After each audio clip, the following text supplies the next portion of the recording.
Hello everyone, welcome back to our Roots Kids tutorial. Now we are doing here practice set 3.4 question number first. On 1st Jan 2016, Sanika decided to save rupees 10, rupees 11 on second day and rupees 12 on third day. If she decide to save like this, then on 31st December 2016 what would be her total saving। तो यहाँ पर हमें question में क्या बोला गया है कि सानिका है जो डिसाइड कर रही है सेविंग करना ऑन 1st जैन 2016 से वो डिसाइड कर रही है सेविंग करना। तो फर्स्ट डे वो कितना सेव कर रही है 10 रुपीज़, देन सेकेंड डे वो कितना 11 रुपीज़ सेव कर रही है, देन थर्ड डे वो 12 रुपीज़ सेव कर रही है।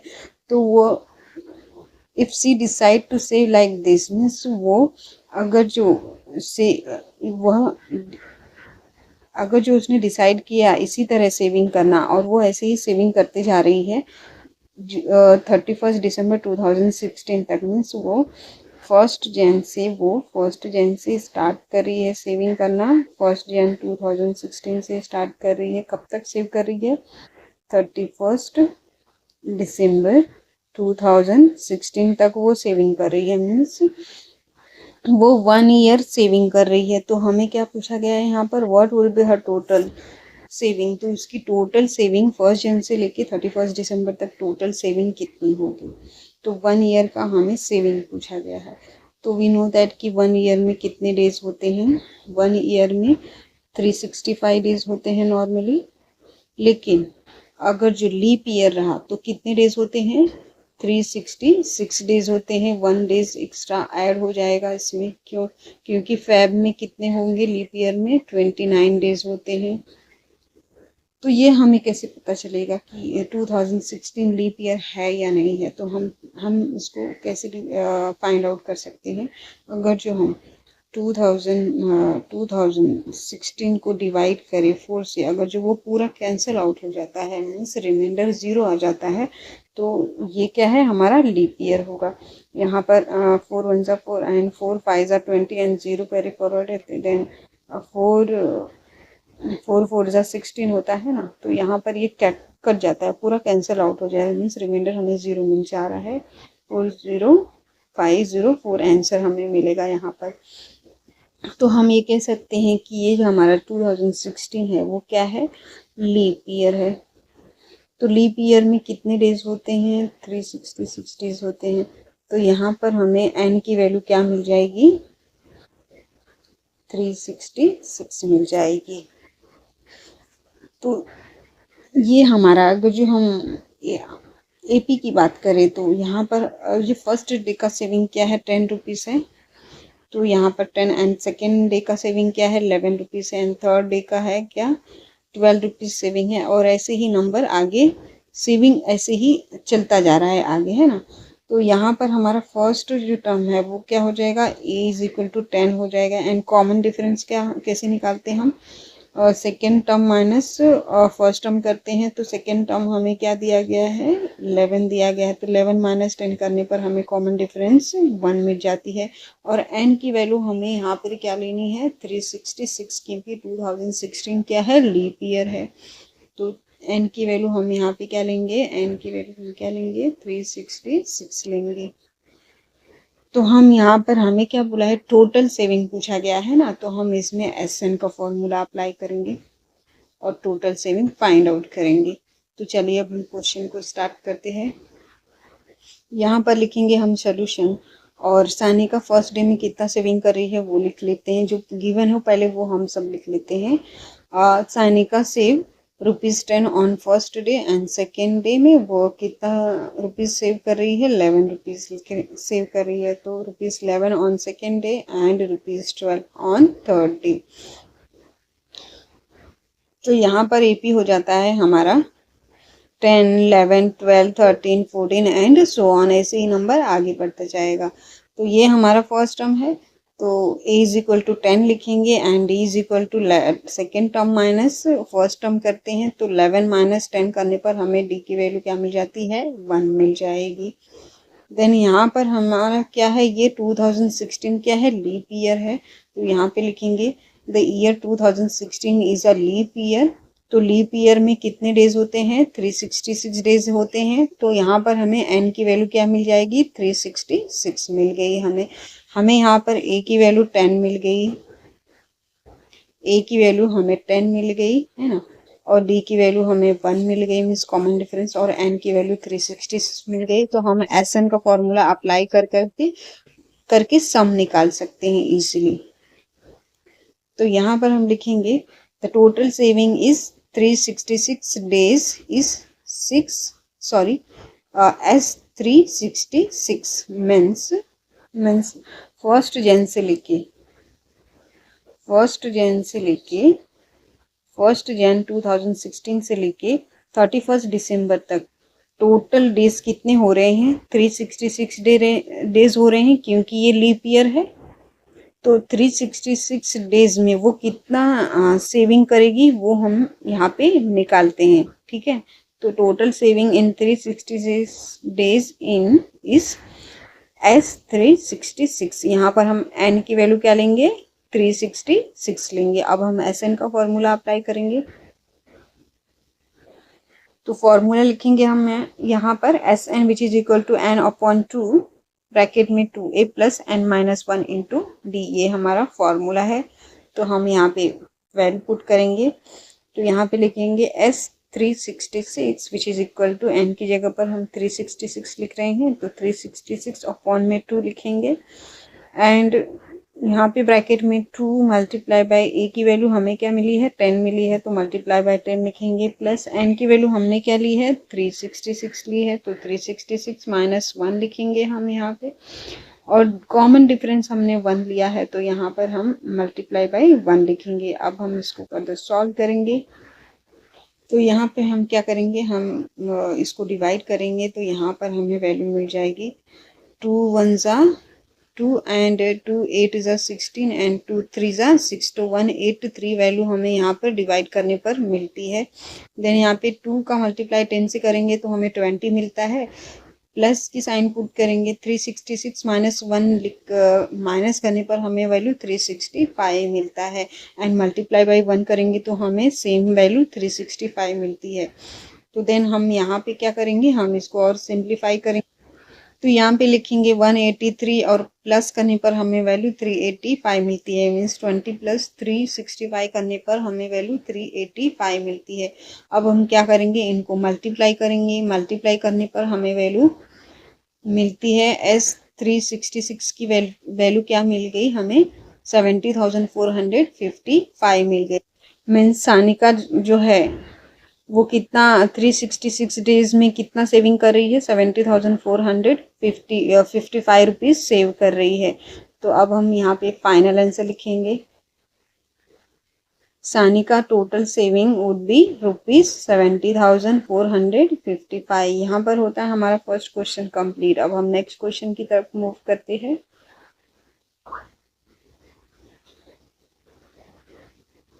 Second question, a man borrowed ₹8,000 and agreed to repay with total interest of ₹1,360 in 12 monthly installment, each installment being less than the preceding one by ₹40. Find the amount of the first and last installment. हमें यहाँ question में क्या बोला गया है बेटा कि a man है जो बोरो कर रहे हैं 8,000 रुपीज़ और agree to repay the total interest 1,360 rupees in 12 monthly installment. Means एक मैन क्या बोरो कर रहे हैं? 8,000 रुपीज़ कैश बोरो कर रहे हैं। तो उनको क्या करना है? रीपे करना है इंटरेस्ट के साथ। तो इंटरेस्ट कितना पे कर रहे हैं वो? 1,360 रुपीज़ वो इंटरेस्ट के साथ 12 मंथली इंस्टॉलमेंट में ये अमाउंट पे करने वाले हैं। मीन्स अगर जो वो 8,000 बोरो कर रहे हैं तो उसके साथ में उनको ये इंटरेस्ट अमाउंट, ये क्या है? इंटरेस्ट अमाउंट है। ओके, एंड ये हमारा प्रिंसिपल अमाउंट है। जो एक्चुअल अमाउंट उन्होंने क्या किया? बोरो किया, उसको हम प्रिंसिपल अमाउंट बोलते हैं। प्लस इंटरेस्ट, ये इंटरेस्ट के साथ में उनको इस अमाउंट को पे करना है, मीन्स 8,000 और प्लस 1,360 रुपीज़ वो इंटरेस्ट इसके साथ में 8,000 के साथ वो पूरा टोटल अमाउंट पे करेंगे। कितना पे करना है बेटा इनको, हम इनको ऐड करेंगे तो हमें क्या मिलता है 9,360 रुपीज़। ये टोटल अमाउंट उनको 12 इंस्टॉलमेंट में पे करना है। तो कहने का मतलब यहाँ पर है एक मैन है जो बोरो कर रहे हैं 8,000 रुपीज़ और वो इस अमाउंट को इंटरेस्ट के साथ में रीपे करेंगे जिससे उन्होंने बोरो किया था। तो इंटरेस्ट अमाउंट क्या है यहाँ पर 1,360 रुपीज़। तो टोटल अमाउंट उनको कितना पे करना है, प्रिंसिपल अमाउंट प्लस इंटरेस्ट। तो हम उनको टोटल अमाउंट कितना पे करना है 9,360 रुपीज़। ये अमाउंट उनको 12 मंथली इंस्टॉलमेंट में पे करना है। तो ये इंस्टॉलमेंट का कुछ कंडीशन है यहाँ पर, each instalment being less than the preceding one by 40 rupees. Means हर एक इंस्टॉलमेंट में 40 मीन्स पहले जो इंस्टॉलमेंट पे किया जब भी वो नेक्स्ट इंस्टॉलमेंट पे करेंगे तो उसमें क्या होगा, वो 40 रुपीज़ लेस अमाउंट उनको पे करना है। जैसे कि अगर जो वो मैन ने 100 रुपीज़ फर्स्ट इंस्टॉलमेंट पे किया है ना, तो वो क्या करेंगे 40 रुपीज़ लेस पे करेंगे नेक्स्ट इंस्टॉलमेंट। तो नेक्स्ट इंस्टॉलमेंट अगर जो 40 रुपीज़ लेस पे करेंगे तो नेक्स्ट इंस्टॉलमेंट क्या हो जाएगा 60 rupees. Then 60 rupees next installment वो क्या करेंगे 40 रुपीज़ लेस पे करेंगे तो नेक्स्ट इंस्टॉलमेंट क्या हो जाएगा 20 रुपीज़ हो जाएगा। तो ऐसे ही वो अमाउंट पे करते जाएंगे 40 रुपीज़ लेस ऐसे हर मंथ में वो लेस होता जाएगा। ये इंस्टॉलमेंट की कंडीशन यहाँ पे दी गई है, तो उनको ऐसे पे करना है। लेकिन ये हमने सिर्फ एग्जाम्पल के लिए लिया है, ये इंटरेस्ट अमाउंट नहीं है, ये इंस्टॉलमेंट अमाउंट नहीं है, सॉरी ये इंस्टॉलमेंट अमाउंट नहीं दिया गया है यहाँ पर। जस्ट मैं आपको समझाने के लिए ये 100 रुपीज़ इंस्टॉलमेंट लिया है हमने यहाँ पे।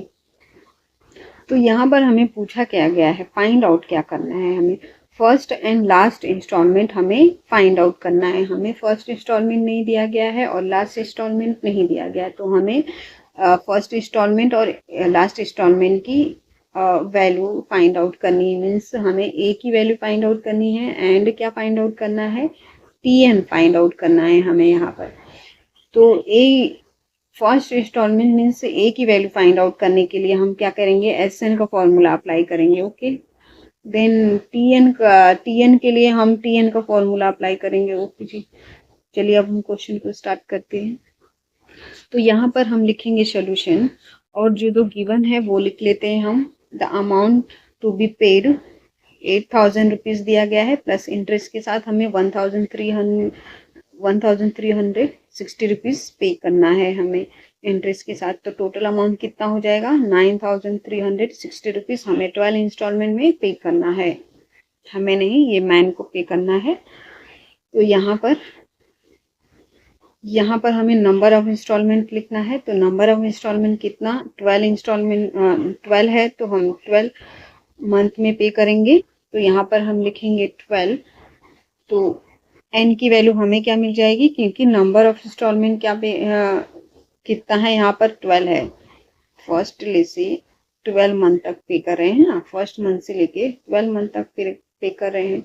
तो नंबर लास्ट मंथ क्या होता है 12 मंथ का होता है ना 12। तो यहाँ पर हम 12 लेंगे, तो n इज इक्वल टू 12 लिखेंगे। देन यहाँ पर हम एस एन की जगह पर हम 12 ले रहे हैं ना, तो यहाँ पर एस एन के लिए हम n की जगह पर क्या पुट करेंगे S12 पुट करेंगे, जिसकी वैल्यू कितनी है, टोटल अमाउंट यहाँ पर क्या है 9,360 है। तो ये किसके इक्वल हो जाएगी 9,360 के इक्वल हो जाएगा। हमें यहाँ पर ए की वैल्यू और टी एन की वैल्यू फाइंड आउट करनी है ना। तो अब हम यहाँ पे लिखेंगे each installment is 40 less than the preceding one. का मतलब क्या है, डी की वैल्यू हमें क्या मिल गई -40 मिल गई। तो हम यहाँ पे एस एन का फॉर्मूला अप्लाई करेंगे और ए की वैल्यू निकालेंगे। तो यहाँ पर हम लिखेंगे S N which is equal to n/2 bracket में 2a plus n-1 into D. तो ये हमारा फॉर्मूला है। फॉर्मूला में हम वैल्यू पुट करेंगे तो यहाँ पर हम लिखेंगे S12 which is equal to 9,360 rupees, S12 which is equal to 9,360 rupees. Total amount उसको रीपे करना है कितना, मैन को 9,360 रुपीज़, ये सम है। तो यहाँ पे लिखेंगे n की जगह पर हम क्या ले रहे हैं, 12 ले रहे हैं, तो यहाँ पे लिखेंगे 12/2 एंड 2 a की वैल्यू हमें नहीं पता है, हमें फाइंड आउट करना है, तो हम एज इट इज लिखेंगे प्लस n की जगह पर हम क्या प्लेस कर रहे हैं 12 -1 लिखेंगे, मल्टीप्लाई बाय कॉमन डिफरेंस हमने क्या लिया है -40 लिया है, तो मल्टीप्लाई बाय -40 लिखेंगे। तो यहाँ पर हम लिखेंगे 9,360 rupees which is equal to 2 6 12 होता है, सॉरी 2 6 12 होता है। यहाँ पे वैल्यू हमें 6 मिलेगी डिवाइड करने पर। 2a प्लस 12 -1 करने पर हमें 11 मिलता है, मल्टीप्लाई बाय -40 लिखेंगे हम यहाँ पर। देन हम इसको और सिंप्लीफाई कर, तो यहाँ पर हम लिखेंगे 9,366 ब्रैकेट में 2a, 11 का मल्टीप्लाई -40 से करेंगे तो हमें क्या वैल्यू मिल जाती है 440। एंड हम साइन ग्रेटर नंबर की साइन माइनस है, तो हम माइनस की साइन यहाँ पे पुट करेंगे। ये क्या है मल्टीप्लिकेशन में है, तो यहाँ पे क्या हो जाएगा, ये डिवीजन में चला जाएगा। ओके, देन हम यहाँ पे क्या करेंगे, लिखेंगे 6 2a minus 440 which is equal to 9,360 rupees. अब ये हम इसको डिवाइड करेंगे। देन हम यहाँ पे लिखेंगे 2a minus 440 which is equal to 9,360 upon में 6। देन यहाँ पर हम डिवाइड करेंगे 9,360 को 6 से डिवाइड करेंगे, तो हमें यहाँ पर वैल्यू क्या मिलती है, यहाँ पर अगर जो हमने 9,660 को 6 से डिवाइड किया तो 6 मिलता है हमें यहाँ पर। देन माइनस करने पर हमें वैल्यू 3 मिलेगी। देन यहाँ पे 3 है, 6 है एंड 0 है। देन 6 5 30 होता है, तो हम यहाँ पे 30 लिखेंगे। 0 6 3 कैंसिल हो गया। देन 6 6 36 होता है, तो यहाँ पे हमें 36 कैंसिल हो जाएगा, 0 मिलेगा, तो 0 हम यहाँ पे लिख लेंगे। तो हमें वैल्यू क्या मिल जाएगी 1560। तो यहाँ पर हम लिखेंगे 2a minus 440 which is equal to 1560। Then अब हम क्या करेंगे, ये माइनस में है तो हम इसको यहाँ पे शिफ्ट करेंगे, तो ये क्या हो जाएगा माइनस का प्लस हो जाएगा। तो यहाँ पर हम 2a को आइसोलेट करेंगे एंड 1560 को 440 से ऐड करेंगे, तो हमें ऐड करने पर यहाँ पर वैल्यू 2000 मिलती है। हम इसको प्लस करेंगे तो हमें वैल्यू 2000 मिलेगी। ओके, देन यहाँ पर 2a है तो हम a को आइसोलेट करेंगे और 2000 को 2 से डिवाइड करेंगे। ओके, देन यहाँ पर हम डिवाइड करने पर हमें वैल्यू 2 1 2 मिलती है। डिवाइड किया तो 2 1 2, तो हमें 1000 वैल्यू मिल जाएगी डिवाइड करने पर। तो a की वैल्यू हमें क्या मिल गई 1000, यही तो हमें फाइंड आउट करना था। a की वैल्यू हमें मिल गई 1000। अब हम लास्ट टर्म निकालेंगे tn की वैल्यू, तो यहाँ पर हम लिखेंगे the last term which is equal to tn। Then tn का फॉर्मूला हम सब जानते हैं, tn which is equal to a plus n minus 1 into D, ये हमारा tn का फॉर्मूला है। अब हम इसमें वैल्यू पुट करेंगे, तो n की जगह पर हम क्या ले रहे हैं बेटा, यहाँ पर n की जगह पर हम 12 ले रहे हैं, तो यहाँ पे हम लिखेंगे t12 which is equal to a की वैल्यू हमें क्या मिली है 1000 मिली है, तो हम a की जगह पर 1000 प्लेस करेंगे, प्लस n की जगह पर हम क्या ले रहे हैं 12 ले रहे हैं, तो प्लस ब्रैकेट में 12 माइनस 1 लिखेंगे, मल्टीप्लाई बाई, और d की वैल्यू हमें क्या मिली है -40 मिली है, तो यहाँ पे -40 लिखेंगे। देन यहाँ पर हम अब इसको सिंप्लीफाई करेंगे, तो यहाँ पर वैल्यू मिलेगी हमें 1000 प्लस 12 माइनस 1 करने पर हमें 11 मिलता है, मल्टीप्लाई बाई -40 करेंगे, तो 1000 प्लस 100 करने पर हमें वैल्यू, सॉरी हम इसको ऐड नहीं करेंगे, हम 11 का मल्टीप्लाई -40 से करेंगे, तो 11 का मल्टीप्लाई -40 से करने पर हमें वैल्यू -440 मिलती है, क्योंकि ग्रेटर नंबर की साइन क्या है नेगेटिव में है, माइनस में है, तो हमें वैल्यू माइनस में मिलेगी।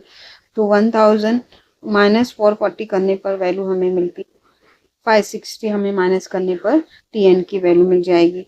तो यहाँ पर लिखेंगे TN which is equal to 560। Then यहाँ पर हमें क्या मिल गया, हमें फर्स्ट टर्म मिल गया जो कि है A is equal to 1000 and हमें लास्ट टर्म मिल गया 560। तो अब हम फाइनल आंसर लिख सकते हैं। तो यहाँ पर हम लिखेंगे the first installment is 1000 rupees and the last installment is 560 rupees. तो फर्स्ट इंस्टॉलमेंट क्या था हमारा 1000 and the last installment 560 rupees उसको पे करना पड़ेगा। तो यहाँ पर होता है हमारा second question complete. I hope student आप सबको समझ में आया होगा। If you like the video please like share and subscribe. Thank you.